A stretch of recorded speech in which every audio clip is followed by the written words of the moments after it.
और इसी पर हम चर्चा करेंगे। खास मेहमान हमारे साथ जुड़ चुके हैं। सैयद कामरान अली साहब हमारे साथ जुड़ गए हैं, जो कि वेस्ट एशिया एनालिस्ट हैं, और मेजर जनरल पीके सहगल जी हमारे साथ जुड़ गए हैं, जो कि डिफेंस एक्सपर्ट हैं। आप दोनों का बहुत इस्तकबाल है सलाम टीवी में। पीके सहगल साहब, पहले आप ही के पास में आना चाहूंगी। यहाँ पर सबसे पहला सवाल यही कि आखिर अब ट्रंप अपनी ही फौज के खिलाफ फैसले लेते हुए दिखाई दे रहे हैं। आर्मी चीफ को उन्होंने हटा दिया है। क्या समझे उनके इस तरह के फैसलों को? अवाम पहले ही उनके खिलाफ थी अमेरिका की। ये फैसले साफ तौर पर दिखाते हैं कि ट्रंप जो है एक सबसे कंफ्यूज माइंड में है। उनके अंदर जबरदस्त कंफ्यूजन है, क्योंकि जो स्टेटमेंट दिए चीफ ऑफ आर्मी स्टाफ ने वो काफी ज्यादा नुकसानदेह और घातक है। उन्होंने साफ तौर पे कहा है कि जो एग्जेक्ट हैं वो चाहते हैं कि ऐसे एडमिरल और ऐसे आर्मी चीफ हो उस समय जो केवल और केवल ट्रंप के एजेंडा को सपोर्ट करे। वो सही प्रकार की मिलिट्री एडवाइस को एक्सेप्ट नहीं करना चाहते। उन्होंने साफ तौर पर कहा है कि उन्होंने बड़े पैमाने पर एडवाइस किया था लड़ाई से पहले कि अमेरिका के लिए लड़ाई में जाना नुकसानदेह होगा और वो अमेरिका इस लड़ाई में मत जाए। उसके बावजूद उनको सैक किया गया जबकि वो रिटायर होने जा रहे थे, क्योंकि वो केवल और केवल आर्म फोर्सेस को पोलिटिसाइज करना चाहते हैं। वो कहते हैं ऐसे ऐसे ऐसे लीडर्स आए, चाहे वो एडमिरल्स हो, चाहे एयर मार्शल्स हो, चाहे चीफ्स हो, जो केवल और केवल उनके पोलिटिकल एजेंडा जो है उसको सपोर्ट करे।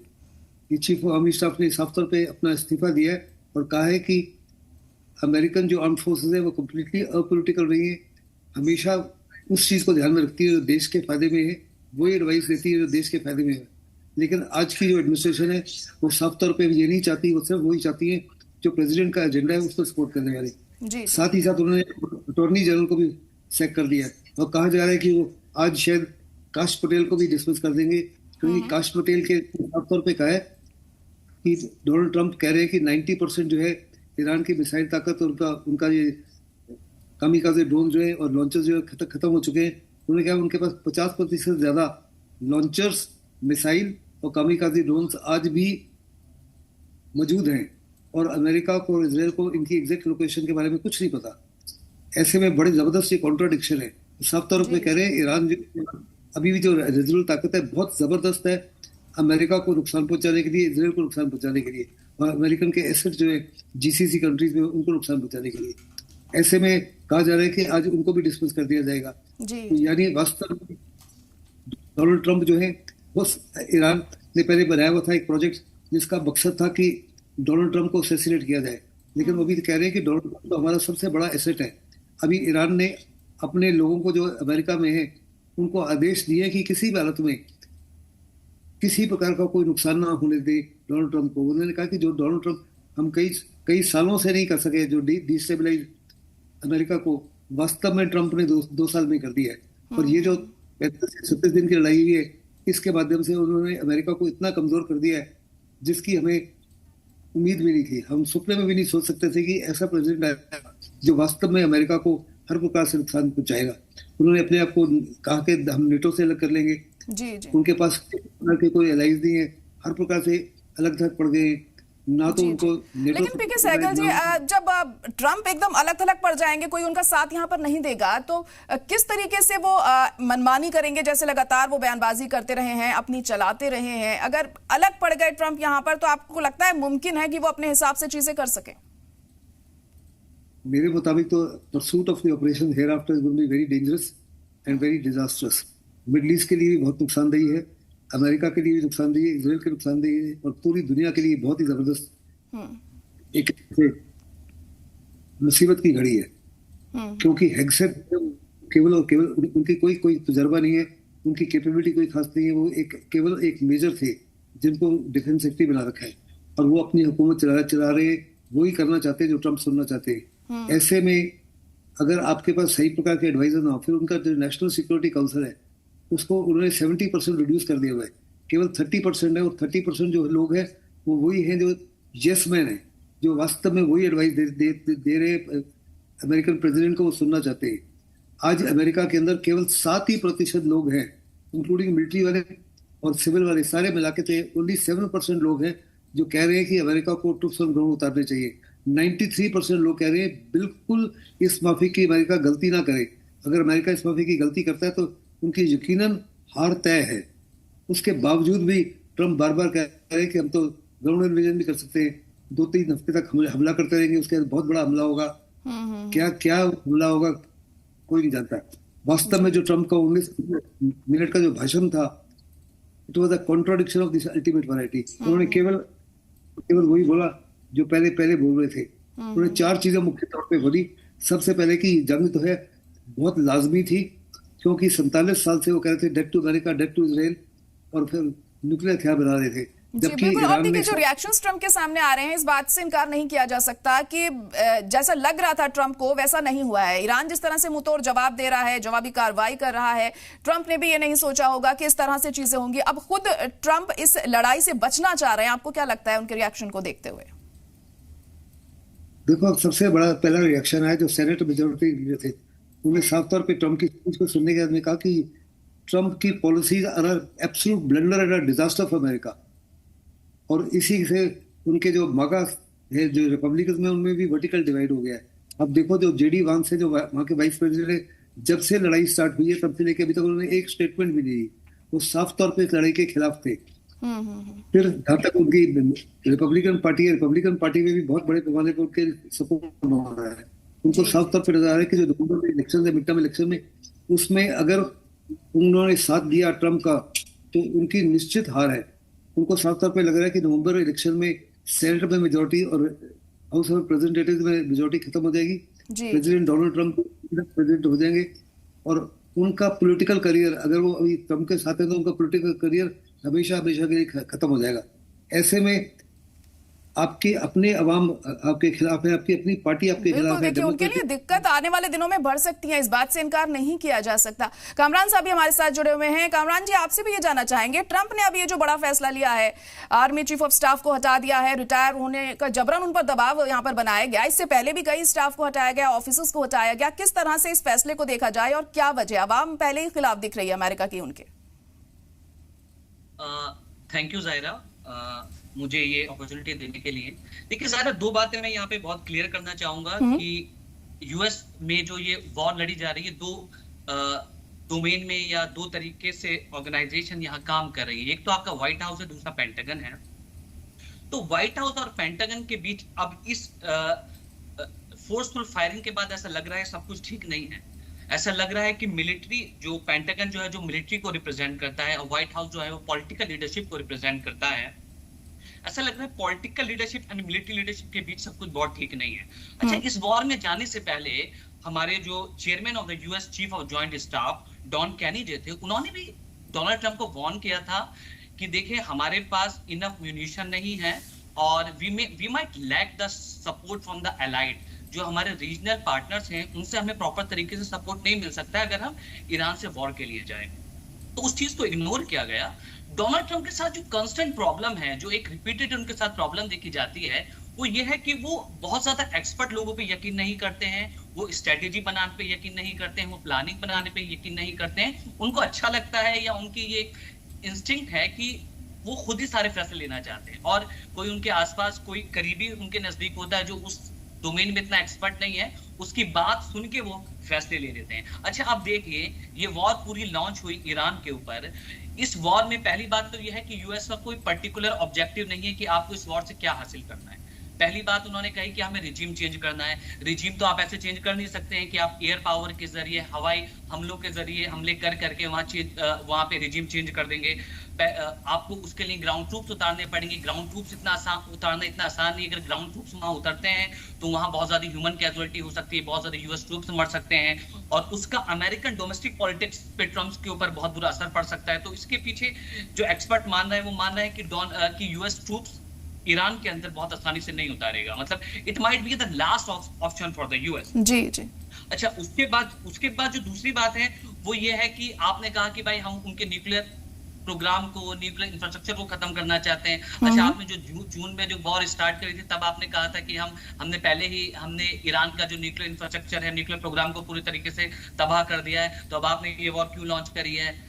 तो अमेरिका के साथ इस वॉर को लेकर सबसे बड़ी प्रॉब्लम यह है कि समझ में नहीं आ रहा है कि ये वॉर क्यों लॉन्च करी है। अच्छा, बिल्कुल। अब देखिए कामरान, एक और चीज ये भी हम देख रहे हैं कि यहाँ पर ट्रंप ने ये बात भी कही कि हम जमीनी जंग भी शुरू कर सकते हैं। क्या वो सिर्फ ये धमकी दे रहे हैं यहाँ पे? हालांकि ईरान ने ये साफ कर दिया है कि अगर ऐसा होता है तो मुंहतोड़ जवाब दिया जाएगा। आपको लगता है ये मुमकिन है?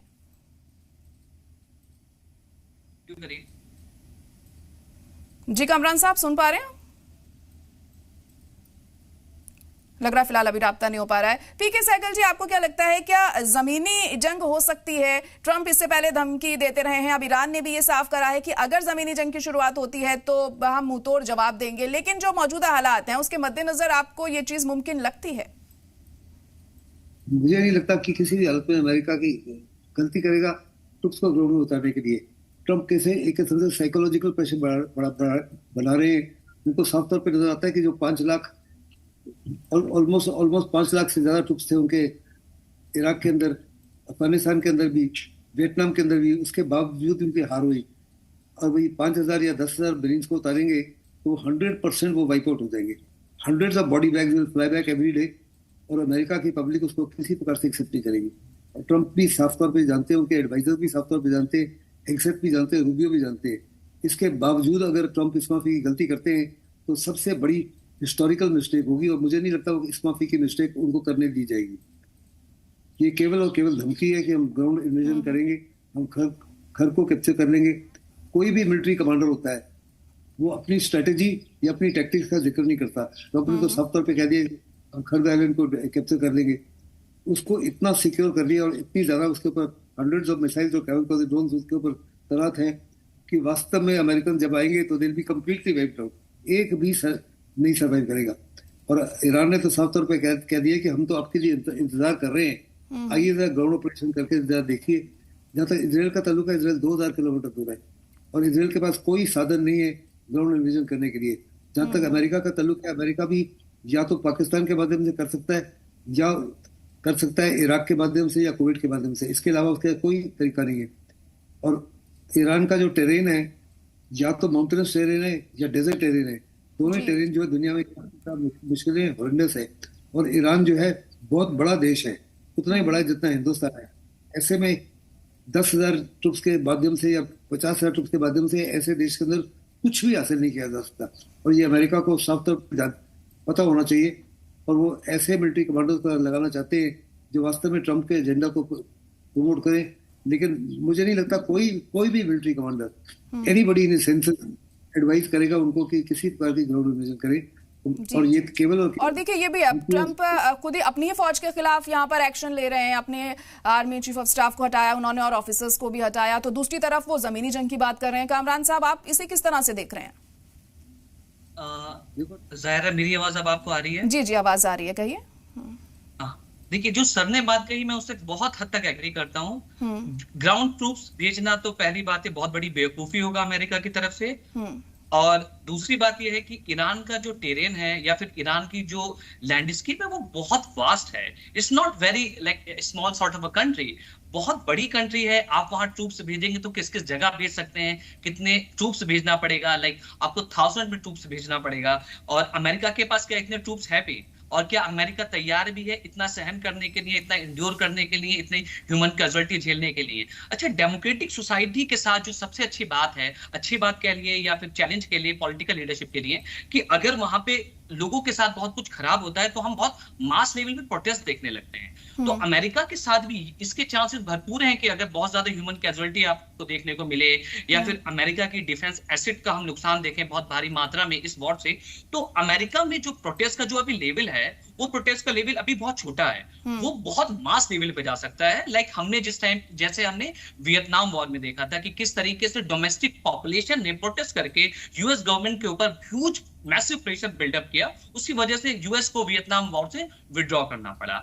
अच्छा, दूसरी बात मैं यहाँ पे आपको बताना चाहूंगा, जो मैं पहले ही अपनी बात पे कह रहा था कि डोनाल्ड ट्रंप की स्ट्रेटेजी ये थी कि हम इस वॉर में जिस तरीके से हमने वेनेजुएला में किया है, हम जाएंगे और वहां के प्रेसिडेंट को किडनैप कर लेंगे। इस केस में उन्होंने हेड ऑफ द स्टेट को मार दिया, ऑन टॉप लीडरशिप को मार दिया। उनका आइडिया ये था, कुछ लोग ये बोल रहे हैं कि नेतन्याहू इजरायली पीएम ने भी उनको इस तरीके से कन्विंस किया कि हम ईरान में जाएंगे और वहां के टॉप लीडरशिप को खत्म करेंगे। उसके बाद वहां के जो लोग परेशान हैं इन्फ्लेशन से, रिप्रेशन से, अथॉरिटेरियनिज्म की गवर्नमेंट से, वो सड़कों पे आ जाएंगे, सरकार के ऑफिसों को घेर लेंगे और इस तरीके से तख्ता परिवर्तन हो जाएगा। मैं ये कहूंगा कि ये जो बात थी ये बहुत पुअर अंडरस्टैंडिंग थी ईरान की। ईरान की जो रिजीम है वो 40-45 साल से चल रही है, उनके पास वेल एस्टेब्लिश स्ट्रक्चर है, उनका जो रिजीम है वो वेल ऑर्गेनाइज है।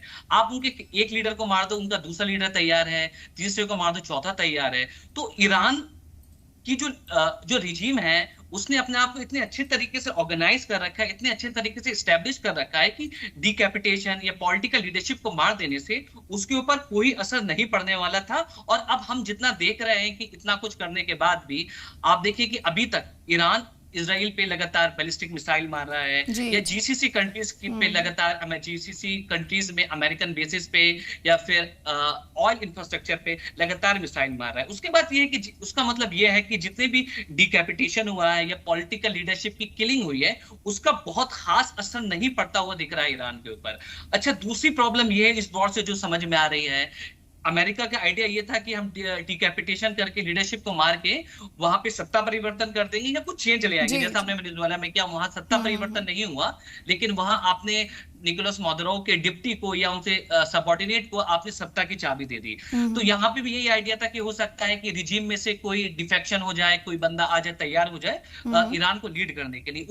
उस आदमी से या उस लीडर से हम तालमेल करेंगे और उससे बात करेंगे कि आप यूएस से संबंध अच्छे बनाइए और यूएस के जो भी इंटरेस्ट है उससे फुलफिल करने के लिए बोलेंगे। अच्छा, ईरान में ये चीज हमें देखने को नहीं मिली। ईरान में जो रिजीम है, जो रिजीम की लीडरशिप है, उसने डिफेक्शन से मतलब बिल्कुल आप देखिए कि डिफेक्शन वहां बिल्कुल हुआ ही नहीं। और एक खास खुशखुशी बात ईरान के साथ और देखने में आई कि वहां की टॉप लीडरशिप को हमेशा डर है, खतरे के बादल है कि किसी भी टाइम के ऊपर उनके ऊपर अटैक हो सकता है, कभी भी उन्हें मारा जा सकता है। उसके बाद भी लीडरशिप मुल्क से हटी नहीं। हम देखते हैं बांग्लादेश के केस में, सीरिया के केस में, कितने सारे मुल्क हैं हमने देखा जब टॉप लीडरशिप को डर लगने लगता है मौत से, उन्हें लगने लगता है कि वो कभी भी मारे जा सकते हैं, तो वो मुल्क से दूर चले जाते हैं, वो कहीं और चले जाते हैं। लेकिन ईरान के केस में हमने ये बात नहीं देखी। तो इसलिए ईरान की जो लीडरशिप है, जो रिजीम है, वो आइडियोलॉजिकली बहुत ज्यादा मोटिवेटेड है। बिल्कुल, देखिए कहा जा सकता है कि ईरान को हराना इतना आसान नहीं है, आप उनकी हिम्मत को इतनी आसानी से नहीं तोड़ सकते हैं। और शायद यही वजह है कि मुंहतोड़ जवाब ईरान की तरफ से यहाँ पर दिया जा रहा है। और ट्रंप ने भी ये अंदाजा नहीं लगाया होगा कि इस तरह से हमें रिटेलिएशन देखने को मिलेगा जब वो अटैक करेंगे। पीके सहगल जी, अब ये जंग किस ओर रुख कर सकती है, कितनी शदीद हो सकती है? क्योंकि ईरान ने भी ये साफ कर दिया है कि अगर अब ट्रंप हमला करते हैं तो और ज्यादा खतरनाक रूप हमें इस जंग का देखने को मिलेगा। अमेरिका साफ तौर पे कह रहा है पहली बार जंग जो है हर दिन बहुत ही ज्यादा खतरनाक होती जा रही है, जिसका असर जो है मिडिल ईस्ट के अलावा पूरी दुनिया के ऊपर है, यूरोप के ऊपर है, एशिया के ऊपर है, ग्लोबल साउथ के ऊपर है, और यहाँ तक है लैटिन अमेरिका के ऊपर भी है। बहुत ही बड़े पैमाने पर दुनिया को बहुत नुकसान हो रहा है इस लड़ाई की वजह से। लेकिन उसके बावजूद जहाँ तक डोनाल्ड ट्रंप का ताल्लुक है या अमेरिका का ताल्लुक है, कह रहे पहले तो उन्होंने 3 कल ब्रिजेज उड़ाई है, और वो अभी कह रहे हैं उनका जो एनर्जी सेक्टर है, खास करके बिजली का है, उसको उड़ा देंगे हर प्रकार से, और पूरे ईरान को अंधेरे में कन्वर्ट कर देंगे।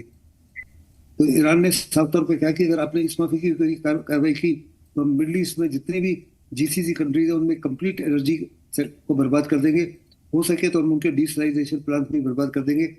और साथ ही साथ उन्होंने कहा कि कल से 1 अप्रैल से हम आपकी जो 15 बड़ी कंपनीज हैं जो आईटी से जुड़ी हुई है, जो आर्टिफिशियल इंटेलिजेंस से जुड़ी हुई है, या डेटा सेंटर्स हैं, उनको बर्बाद करेंगे। उन्होंने देखो ओरेकल के डेटा सेंटर को आज बर्बाद कर दिया है, बड़े पैमाने पर वहाँ उसको नुकसान हुआ है, तो इनको दोबारा कायम करना ऑलमोस्ट इम्पॉसिबिलिटी होगी। और वो ये साफ तौर पर ईरान ने दर्शा दिया कि उनके ताकत है, उनकी क्षमता है और उनकी काबिलियत है इस माफी की कार्रवाई करने के लिए। और अगर लेकिन उसके बावजूद भी जहाँ तक अमेरिका और इसराइल का ताल्लुक है, अमेरिका और इसराइल उसी माफी की गलतियां करता रहेगा जिस माफी की गलतियां पहले की है, क्योंकि उनको लगता है कि अभी भी वो ईरान को हरा सकते हैं। लेकिन मुझे नहीं लगता कि ईरान जो झुकने वाला है। अमेरिका ने और इसराइल ने कुछ बड़ी गलतियां की। एक तो बड़ा जबरदस्त मिसकैलकुलेशन किया, उन्होंने ईरान के इतिहास को नहीं पढ़ा। 2500 साल में ईरान आज तक किसी के सामने झुका नहीं, एंड नो कंट्रीज भी नहीं। दूसरा, ईरान इस लड़ाई के लिए 40 साल से तैयारी कर रहा था।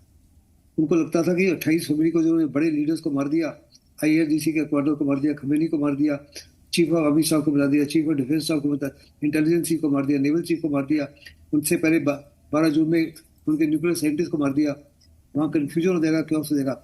ईरान ने 20 साल से इसी चीज़ की पढ़ाई को स्टडी किया था। उनको साफ तौर पर नजर आया था कि जब सद्दाम हुसैन को हटाया गया या मारा गया तो हमारा कोलैप्स हो गया, इंस्टेबिलिटी आ गई। जब गद्दाफी को मारा गया तो वहां भी कोलैप्स हो गया, इंस्टेबिलिटी आ गई। जब असाद भाग गए मॉस्को में तो वहां भी इंस्टेबिलिटी आ गई, और अभी भी इंस्टेबिलिटी चल रही है। ईरान ने उनको साफ तौर पर नजर आता था कि इसराइल की पॉलिसी है कि लीडर्स को मारने के लिए। उन्होंने हमास के लीडर को मारा, हाउथीज के लीडर को मारा, हिजबुल्लाह के लीडर को मारा। उनको मालूम था कि उनके भी लीडर मारे जाएंगे। ऐसे में उन्होंने एक मोज़ेक स्ट्रेटेजी बनाई। उन्हें पूरे देश को 31 अलग अलग जोन, इंडिपेंडेंट जोन में कन्वर्ट कर दिया। हर एक जोन के पास में अपने मिसाइल हैं, अपने कमीकाज़े ड्रोन से, अपना लॉजिस्टिक सपोर्ट सिस्टम है और अपने कमांडर्स हैं। और उनके भी लिखित रूप में कहा गया अगर नंबर 1 मारा गया तो नंबर 2 कौन होगा, नंबर 3 कौन होगा, नंबर 4 कौन होगा। और वो एक दूसरे के ऊपर डिपेंडेंट नहीं है कि सेंट्रल लीडरशिप के ऊपर डिपेंडेंट, अपनी सूझबूझ के मुताबिक वो कार्रवाई कर सकते हैं दुश्मन के खिलाफ। वो दुश्मन कौन है? अमेरिका। तो ऐसे में मेरे मुताबिक बहुत जबरदस्त दूसरा अमेरिका ने अपनी ताकत को, इजराइल की ताकत को, टेक्नोलॉजी को और अपनी एयर पावर को ओवर एस्टिमेट किया। ईरान को कम्प्लीटली अंडर एस्टिमेट किया, जो उनकी बहुत बड़ी भूल थी। कोई भी दुनिया में जंग जो है केवल एयर पावर से या मिसाइल पावर से नहीं जीती जा सकती। बिल्कुल। और ये कम्प्लीटली भूल गए। उनको साफ तौर पर नजर आना चाहिए कि दो साल तक उन्होंने बिल्कुल। और बहुत अहम यह है कि देखिए पूरी दुनिया पर इस जंग का असर पड़ रहा है और ये जंग अगर खतरनाक होती है आने वाले दिनों में तो और ज्यादा हालात खराब होंगे, जिससे सोचकर भी डर लगता है। फिलहाल आप दोनों का बहुत शुक्रिया हमारे साथ जुड़ने के लिए इस खास शो में।